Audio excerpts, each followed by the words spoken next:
about 10. It was either 10 or 10:30 on Sunday. His butt didn't come back until today, 6 a.m. in the morning. He stayed out too damn long, Simba. He stayed out too long. Goober butt, I'm afraid to let you out. Goober butt.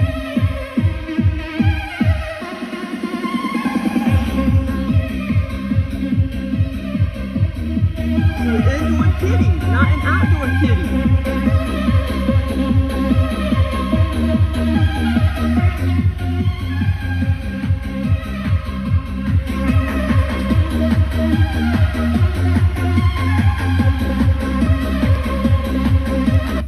Simba, you are an indoor kitty who gets to go for car rides sometimes, and who gets to go outside on some occasions. Yeah, you quit staying gone that long. He hasn't stayed out that long in a long time. Oh my God, I had this awesome experience. Yesterday morning. And then, was it wait a minute. Oh, maybe it was the day before that. Then the day before that, well, I had one that was kind of fun. But I was walking around, well, this is the second college campus experience I had, like 2 days in a row. But I was walking around a college campus, and all the students were like up in a building, eating in the cafeteria.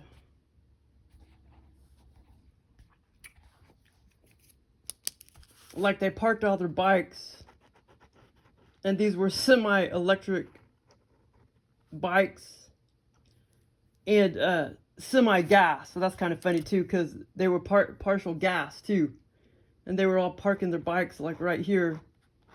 And then all the students were on like a second story. We're in a second story building, and they were all eating up here. And I was deciding what bike I was gonna steal, and so I pulled one out. It was all black. It pretty much looked like, okay, let me find it. It was fun.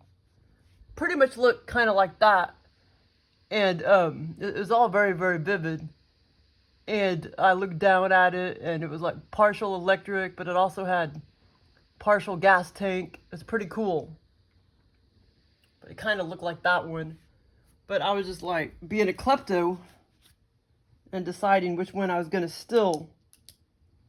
And that was the one that oh, you know what? There was a lot more to it than this. But I forgot a lot of it. I just realized that. But I did actually get on the bike and drive off with it. And then because I went down some of the roads on the campus. And yeah, and it's like I wasn't even pedaling or anything. It's pretty cool. And then there was a little more to it, but I forgot the other parts. But it was pretty vivid. It was pretty cool. But I didn't forget any of the one I had yesterday morning. But it was weird. It was a lot of fun though.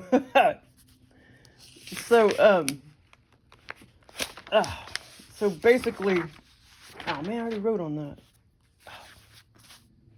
So okay, hold on. Okay, so over on that street over there in real life, there is this house. I don't know if you call it a bungalow. It's kind of shaped like a bungalow, and it looks like it's like 1920s house. It looks really old, except they did some work to it. Let me find it. And it basically looked kind of like, okay, hold on.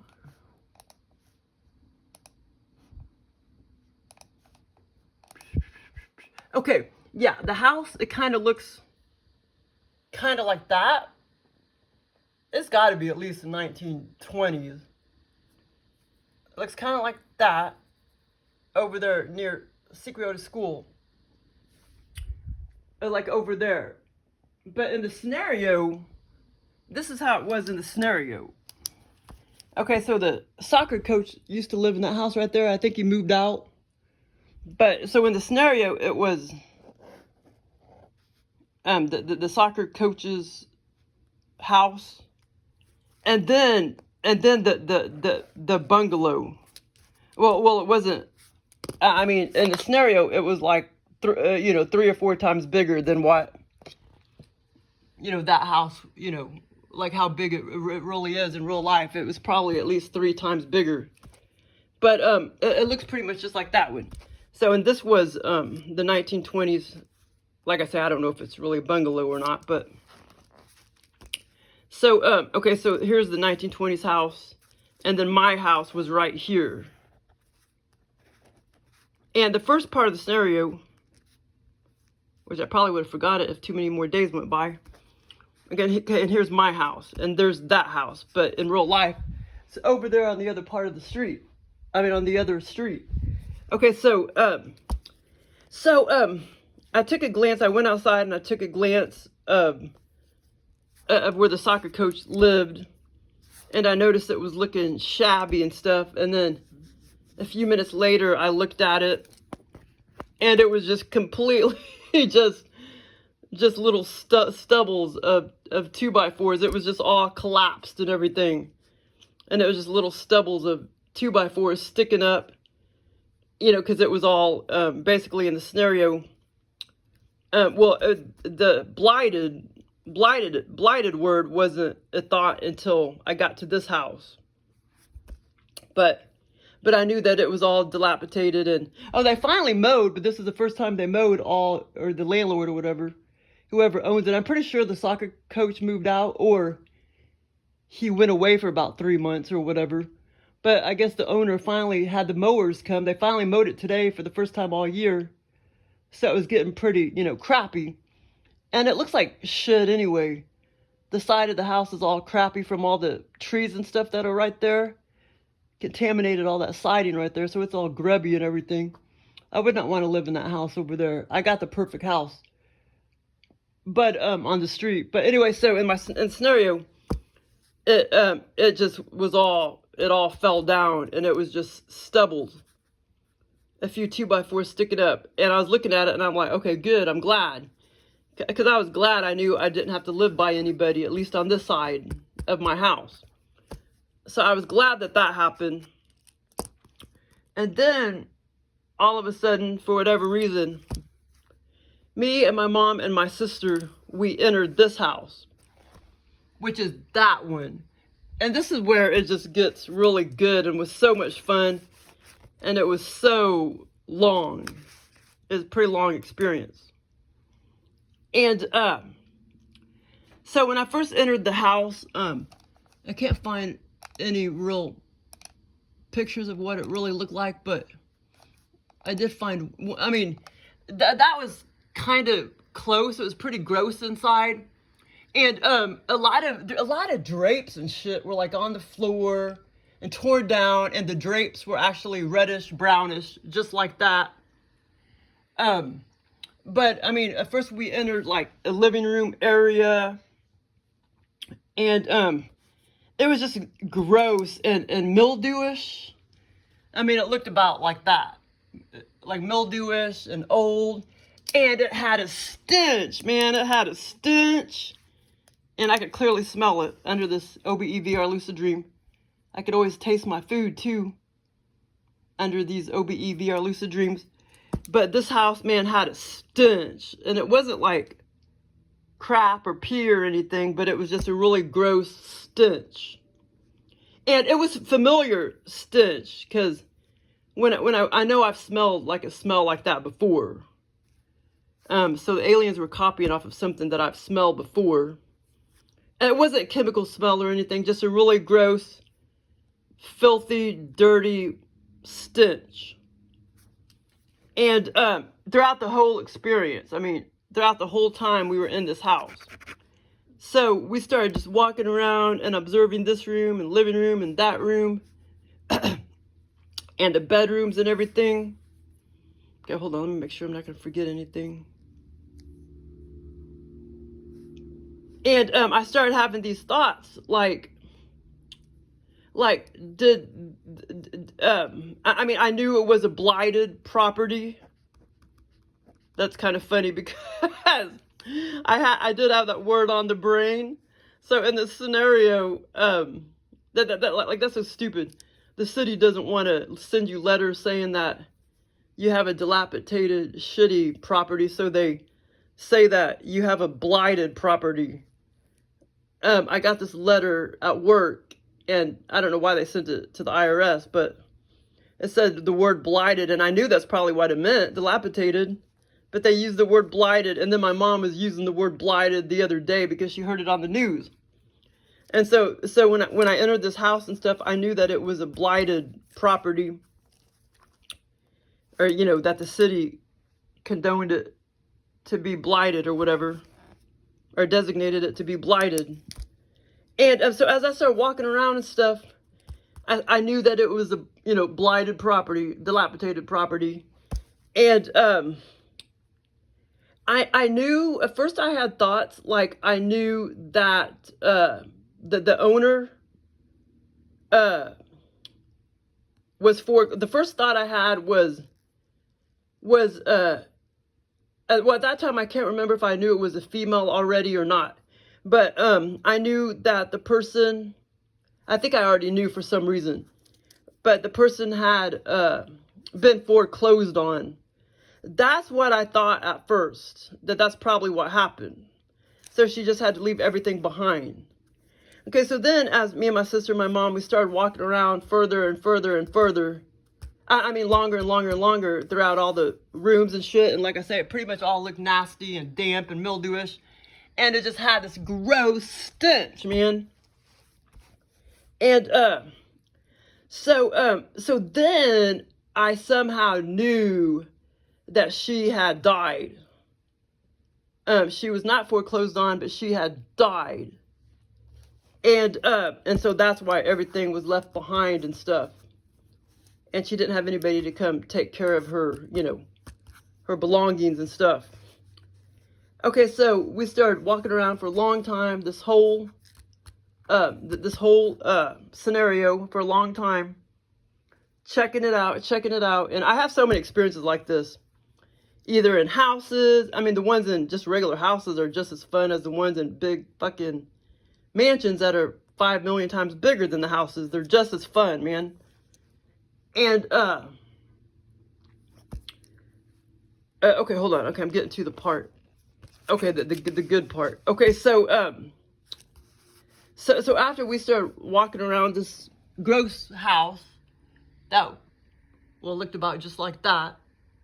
And like I say, a big part of the scenario, just a whole bunch of gross drapes, just like that, just draped, falling onto the floor. And just gross, and they were reddish brownish, just like that. And I mean, the whole house and everything, a lot of it was just kind of gross and reddish brownish. And I do remember going into the kitchen as well, and it was all just, you know, everything was thrown everywhere on the floor and everything, because people had already been in there and ransacked it or whatever. You know, just like the abandoned buildings and stuff that I watch on YouTube or whatever, abandoned houses or mansions or whatever. And okay, so finally, okay, this is the good, funny part. Okay, now, it seemed like I did see a photograph of this woman before I entered her main workroom. And I guess you can call it an office. But, it seemed like, in the living room, as far as I remember, I did see a photograph of this person, and she looked about 30 to 35, I don't know, maybe 30 to 39, and she had reddish hair, and she was a redhead. She had red hair, and she was totally familiar to me. I know that girl. I know her, but I just can't remember where I know her from. And I mean, I totally know her. Or the aliens do just some kind of weird, you know, like weird, like mind trips on your brain, mind control trips, you know. But I'm pretty sure I know, and I've seen this woman before. And I don't think it was in movies or anything. It's somebody I knew or used to know or have seen before. You know, just wherever in real life. So there was a photograph of her in the living room. Okay, and so then we finally enter her room, her office room. This is kind of funny. And, well, I don't really know how to... Well, I can kind of put the layout of the house. I mean, we entered right here, like at the front. The whole living room was pretty dang big. And the kitchen, I can't remember where the kitchen was, but there was just a whole lot of rooms. So here's like the living room. And then over here was her pretty big, decent sized room, probably about as big as my room in there. About that size, her office. And it was actually pretty, it still had the stench, but it was actually pretty well kept compared to all the other parts of the house. And over here was her desk. And then there was a flag right there, a flag, a United States flag. And here was her desk. And so she would have been facing that way when she actually worked in her office. And like I say, it was pretty well kept. Like it had some, you know, like some desks, file desks over here. And this was pretty kept. I mean, it was pretty orderly.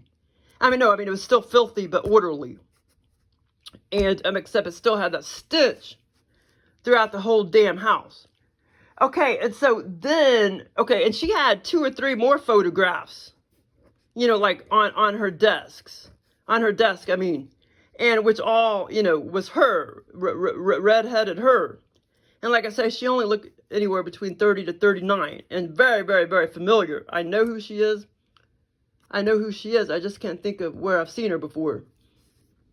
In 3D or whatever. Okay, and so, and basically what her job was, she was a notary. She was a notary public, whatever that's, I don't know what it's called. She notarized shit, and that was her job. She was a notary, a notary public. I guess that's what it's called. Something like that. But anyway, she was a notary. I'm not sure if it's called notary or notary public. But she notarized shit, and that was her job. And apparently she worked from home. And this was her very orderly office. Still very filthy. I mean, the carpet just seemed really wet and damp everywhere. Mildewish, and that nasty ass stench was disgusting. Okay, so that was the cool part. And like I say, this was all very, very vivid. Okay, so finally, I was like telling my sister and my mom, I was like, I know there's got to be a basement in this place. So we walked around some more, and then finally, I did see a little entryway, like a short little entryway where a little bitty door could have bit or could have went, but there wasn't a door there. And so finally I walked down into the basement, and as far as I remember, at first I did not see any puppies. It was like I went down into this basement like 3 different times. The second time I went down into the basement, it was all nasty and nasty and shit thrown everywhere. Except I see like 4 to 5 young, little, clean, healthy looking puppies. And I remember thinking, how the hell are they all healthy and everything? I mean, no telling how long they've been in this house, you know, with nobody around. But they were cute little puppies, just probably 4 weeks old, 4 or 5 weeks old. They just kind of looked like little light colored, some of them kind of had some different colors on them, but there was like 4 to 5 just really clean little puppies, and little lab looking puppies, or maybe 8 weeks old, something like that. Or I don't know, 3 or 4 weeks old. I'm not sure how dogs grow. But anyway, so then I was just kind of stunned because they look so healthy. And so, okay, so another time, not long after this, I went down into the basement. The third time. And I was already tripping out before this experience because Truman had been gone for 72 hours. He had been gone actually about 68 or 67 hours. I think he came back right at 6 a.m. in the morning. And that's when my spirit guide said that he was going to come back. But I didn't get to the front door till about 6:35 a.m. And Truman was already kind of pacing back and forth, ready to get the hell into my house. So he probably was waiting there till, since 6 a.m. or maybe before.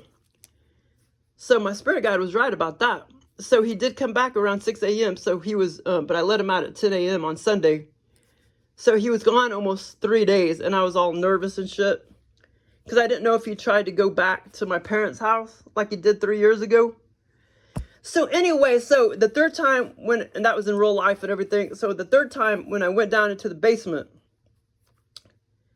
I saw a glimpse of, actually the third time, there was like a fourth time. The third time, he came walking along down in the basement, and I saw him, and it looked like he was injured on his right side, like he was injured. And I knew he would be okay, though, but it looked like he was injured.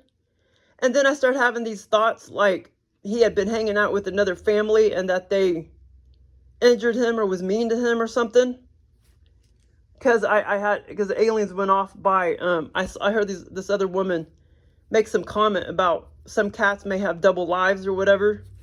So then, but I knew he would be okay. He just kind of had some bloody, light pinkish injuries on his right side over there near the tail, all the way up to like there. And, okay, so then, but I was so happy to finally, that he finally came home. Okay, so the fourth time around, I'm down in the basement, and then all of a sudden I see Truman again. And then that's when I knew that maybe he was injured a little bit more than I thought, but I knew he was still gonna be okay. And that's when and like I said, here's the basement over here, and that's when I had thoughts of like that maybe he got hit by a car, and that's when he did this funny thing, like he did a somersault, like he just kind of like and he was just kind of acting like he wasn't feeling very good, and he kind of like did a somersault. And so I just had all these thoughts like, but I knew he was going to be okay and everything, but I was so happy that he finally came home, so to speak. Well, he didn't come home, but he already knew where me and my mom and my sister were hanging out at, and this house. So that's why, he came to meet up with us. And I was so glad that he came to us and everything, or that I finally found him. But anyway, the funny thing was like, I guess if you're a notary public, I guess you work for the city or state or something. And a lot of times, there'll be a flag, at government offices, they'll have like a United States flag somewhere inside, courtrooms or whatever. So there was a big old American flag, hanging or standing up over here in this corner. But anyway, it was a fun experience, man.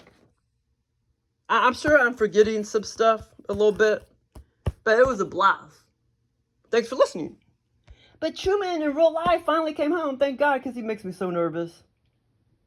And I went over there to the little woods. He's probably hanging out over there in that woodsy area behind all of those not all of them are 2 stories. Some of them are 2 stories. Because that's where I figured there's probably most of those feral cats are living.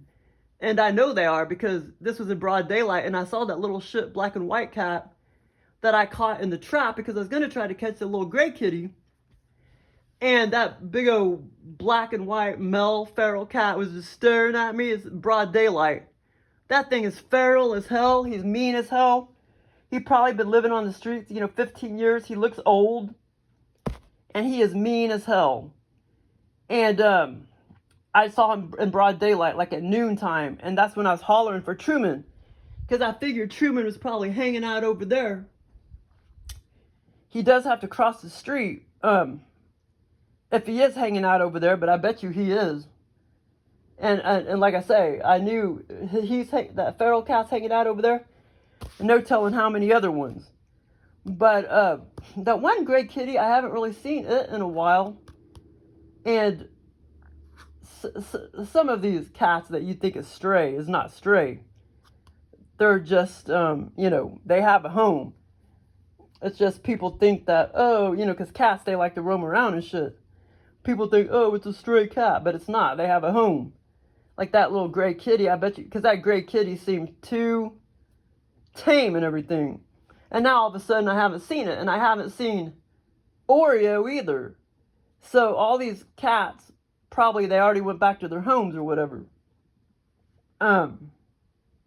I mean, maybe sometimes the owners do leave them out for several months at a time. I mean, I don't like to leave my cats out that long, but, you know, some people do apparently. Because I haven't seen Oreo in a long time, and I haven't seen the gray kitty in a long time. Many other cats I haven't seen in a long time. I'm going to put a camera out there, though. Okay, well, thanks for listening, but it was a fun experience, man. To the little 1920s. Well, at the front of it, at least, it kind of looks like a bungalow. Well, shit, now I can't find it. Yeah, right there. Basically looks like that house. And I figured it was probably 1920s, and sure enough, it probably is, because I punched in a 1920s house. And that's what it kind of looks like at the front. But they did some work to it and everything, you know, they had to do, you know, some work to it and stuff. But like I say, in the scenario, you know, it was 3 times bigger, maybe 4 times bigger. Okay, well, thanks for listening.